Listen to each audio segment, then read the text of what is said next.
Hey, I know, it's been a very long time since my last devlog. Main reason for that is I just haven't wanted to do that at all. I've been too busy actually working on making the game, and I want to complete the temple update for the game by Q2 of this year. Since I've made a lot of progress on my game, I feel like it's only fair to make a video documenting some of that progress. So I'm just gonna do like a more unscripted devlog, and I hope that's alright with you guys. Anyway, let's jump into it. I'll just have some screenshots and video footage in the background while I speak, so you can get an idea of like the things that I've added. Now, when I released the previous devlog, I had just implemented the new physics and locomotion rig, but since then I have added quite a bit of content to the game. A main menu, a sandbox level, and I also added all but one of the levels for the temple. The only level that I'm working on right now is the boss level, which is going to be the last level of the temple update. And so the temple update should release at the end of June. I guess I'll just show you guys some of the stuff that I've added and discuss some of the features that I've implemented.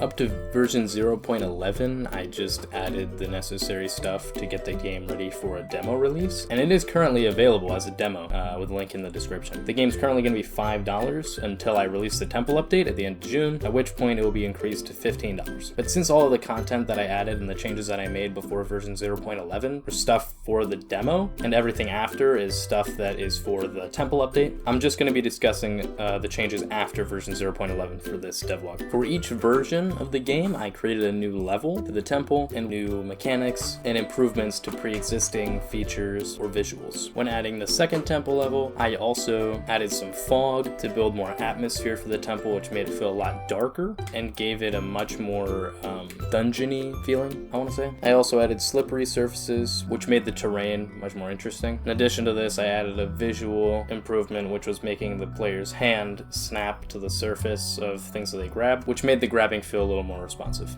In adding levels 3 and 4, I added some sounds for the level modules when you insert them and remove them. I also ran into a lot of issues with the double jumping, and I actually decided to scrap the mechanic altogether. Instead, I opted for a new mechanic where you can now run up a wall and jump off. This feels a lot smoother, works a lot better, and you can actually get more consistent height with it. Plus, it requires you to use your environment more by finding something to run and jump off of. And again, it's also much more consistent. The double jumping was not consistent at all and just made the movement feel floaty and weird and didn't ever work when I wanted to. In version 0.14, in addition to obviously creating the 4th level, I added saw blade traps that damage you if they hit your neck, and I implemented this system for the player to die after they've been hit in the neck 2 times. Once to break the neck brace, and then once to, well, break the neck. For the 5th level, I added a new trap, which was a swinging axe. This functioned very similarly to the saw blade, except the blade is attached to a long metal arm, which either sways back and forth from a point